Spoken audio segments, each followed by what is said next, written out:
Morning DS. बात करते हैं आज गोल्ड के पोजीशन की। पहले हम अपनी कल की एनालाइज देख लेते हैं। कल हमने जब गोल्ड को एनालाइज किया तो 2034 के आसपास मूव कर रहा था और मैंने ये कहा था कि यहाँ पर दो ऑप्शन है, या तो ये नीचे आ जाए 2030 के पास और यहाँ से अगर ये सपोर्ट लेता है तो फिर वेट करिएगा 2037 से ऊपर H4 के क्लोज का, और उसके बाद आपका जो है 2050 तक जाने के बहुत ज्यादा चांसेस हैं। इससे आपको अगर जाता है तो आप बाइंग मत देखिएगा, आप अपनी ट्रेड यहीं तक क्लोज करिएगा और ये इस एरिया से रिजेक्ट होगा। और अगर ये यहाँ नीचे आने की बजाय यहीं से आप चला जाता है और 2037 के आप क्लोज कर देता है तो फिर यहाँ से ये अब जा सकता है। और कल जैसा कि एफएमसी और न्यूज काफी थी तो मैंने वही कहा था कि आप फंडामेंटल के चक्कर में मत पड़े, अपने लेवल्स को फॉलो कीजिएगा। अब लेवल टू लेवल ही इसको देखिएगा तो कोई ऐसा मसला नहीं है। और आप देख सकते हैं कि कल मैंने न्यूज के अंदर कल की एनालाइज में मैंने ये बताया था कि यहाँ पर अप और डाउन के मूव के ही चांसेस हैं। न्यूज के अंदर कोई वन साइडेड मूव नजर नहीं आ रही क्योंकि लेवल्स के ऊपर इस तरह की पोजीशंस बनी हुई हैं। और आप देख सकते हैं कि M15 में हम आके देखते हैं यहाँ पर, तो आप देखें कि यहाँ पर क्या पोजीशन बनी।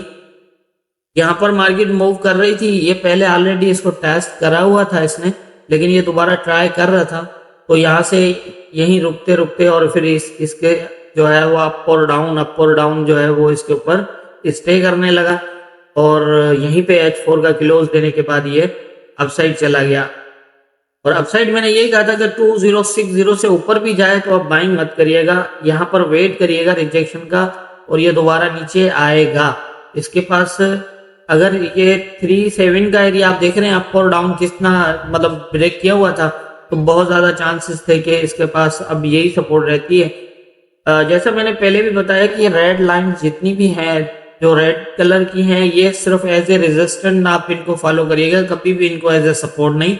और एज ए सपोर्ट ये हैं जैसे ये इस कलर की होती हैं, या फिर ये एक माइनर सपोर्ट थी 2030 की, तो ये इस तरह की सपोर्ट होगी। रेड लाइन जितनी भी होंगी वो सिर्फ एज ए रेजिस्टेंट आप उसको जो देखेंगे। हमारे मेथड के अंदर रेजिस्टेंट और सपोर्ट एरियाज एक नहीं होते, अलग अलग होते हैं और आप उनको उसी तरह से ही देखिएगा।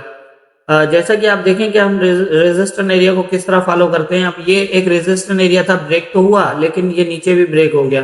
अब यहाँ पर एक जो है ये एक माइनर की सपोर्ट सब एरिया बना था क्योंकि यहाँ से जो है वो ये तकरीबन एज ए सपोर्ट, लेकिन ये एज ए ब्रेक हो गया। तो आप देखें कि यहाँ से ये गिरा है, गिरने के बाद ये आया है तकरीबन यहाँ तक 2039 तक, लेकिन ये एरिया अपसाइड ब्रेक था इसलिए इसने दोबारा इस एरिया को प्रॉपर टेस्ट किया। उसके बाद आके इसने सपोर्ट यही थी तो इसी को ही आके एज ए सपोर्ट लिया 2030 को। तो इसीलिए मैंने जो है वो बताया था आपको कि यहाँ से अगर ये गिरा तो फिर यहाँ तक ही आएगा क्योंकि इसके पास बीच में कोई चांस नहीं है। और आप देख लें कि न्यूज के अंदर किस तरह की मूवमेंट हुई, आपको फिर डाउन फिर अप, तो वही है। यहाँ सपोर्ट ब्रेक नहीं हुई तो अब चला गया, वहां रेजिस्टेंट जो है वो जोन ब्रेक नहीं हुआ तो नीचे आ गया। अब यहाँ पर जोन को अपसाइड ब्रेक किया हुआ है तो ये यहाँ पर दोबारा इसलिए ही अपसाइड आया, जिस तरह मैंने यहाँ बताया आपको इसी तरह से पोजीशन बनी हुई है यहाँ पर। लेकिन H4 का क्लोज जो है वो उसके ऊपर नहीं लगा है, तो आप देख सकते हैं कि H4 क्लोज नहीं कर पाया 2050 के ऊपर। और अगर ये करता तो फिर शायद मजीद और ऊपर जाने के चांसेस होते लेकिन कल न्यूज में। लेकिन मैंने आपसे कहा था कि मुझे नहीं लगता कि ये कोई अपसाइड ज्यादा जा सके इसी रेंज के अंदर अप और डाउन, चाहे एफएमसी हो या फिर जो भी हो, तो इसी अंदर ही जो है ना वो इसकी रेंज चलनी है, अप और डाउन मूव्स लगनी है। तो इस तरह से आप लेवल्स को फॉलो करें। मैं फंडामेंटल तो वैसे ही कहता हूँ, फॉलो ही नहीं करता। मैं तो यही कहता हूँ कि जो काम ये हम नॉर्मल मार्केट में जो है वो 2 घंटे 4 घंटे में देखते हैं वो नॉर्मल जो है फंडामेंटल हमारा काम 15-20 मिनट में कर देता, बस इतना ही होता। लेकिन मूवमेंट जो है वो आप खुद देख सकते हैं कि हमारे लेवल्स के पोजीशन के मुताबिक ही होती है।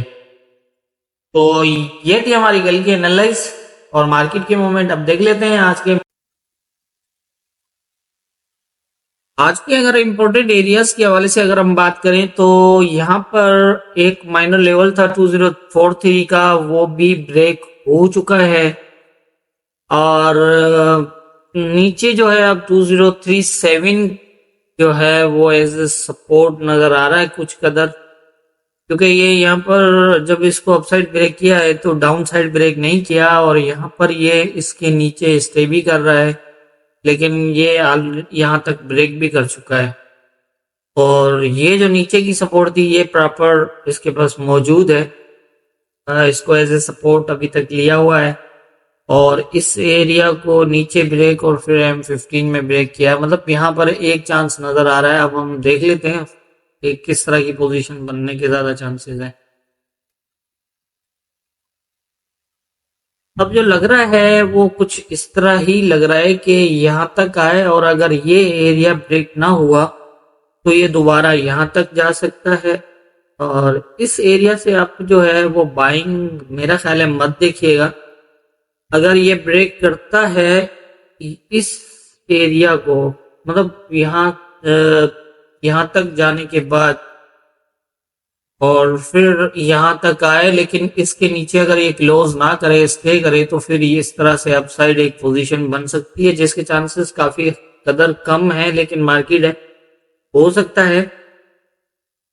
और लेकिन ध्यान रखिएगा कि थोड़ा सा मुश्किल है, क्योंकि डे जो है वो काफी वीकनेस शो कर रहा है, तो इसलिए मेरा ख्याल है कि मुश्किल लग रहा है। बाकी अगर इसके नीचे H4 का क्लोज हो जाता है तो फिर मार्केट बिल्कुल जो है वो कह सकते हैं कि, क्योंकि अपसाइड ये पोजीशन है, तो अब अगर हम H4 की बात करें तो H4 का प्रॉपर सपोर्ट एरिया यही है।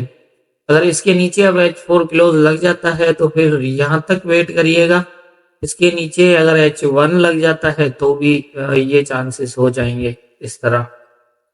ये अब इम्पोर्टेंट हो गया 37, लेकिन ये है कि इसको जब इसने अपसाइड ब्रेक किया था नीचे से जब जाके, तो फिर इसको नीचे ब्रेक नहीं किया हुआ, तो थोड़ा सा दिखा रहा है कि ये शायद इस एरिया को रेंज भी बना ले।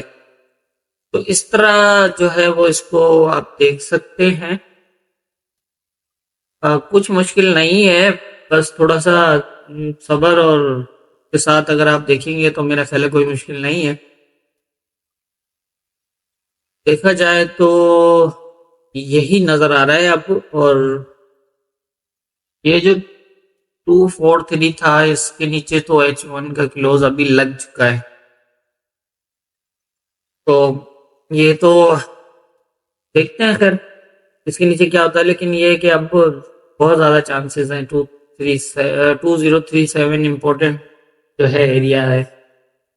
अपसाइड इसके ऊपर H4 का क्लोज 2055 के ऊपर अगर H4 क्लोज करता है, यहाँ पर कहीं भी अगर यहाँ इसके अपसाइड क्लोज करता है तो ये दोबारा नीचे आएगा और यहाँ तक भी आ सकता है, यहाँ तक भी आ सकता है। अगर स्टे करता है तो वहीं से जा सकता है, अगर नीचे आता है यहाँ तो यहाँ से फिर अपसाइड के चांसेस होंगे। अपसाइड बाइंग तो है ही नहीं, लेकिन ये है कि अगर क्लोज करता है, स्टे करता है, तो आप प्रॉपर SL के साथ जो है वो बाइंड कर सकते हैं अपसाइड। तो मेरे ख्याल से आज के इम्पोर्टेंट एरियाज मुझे यही नजर आ रहे हैं।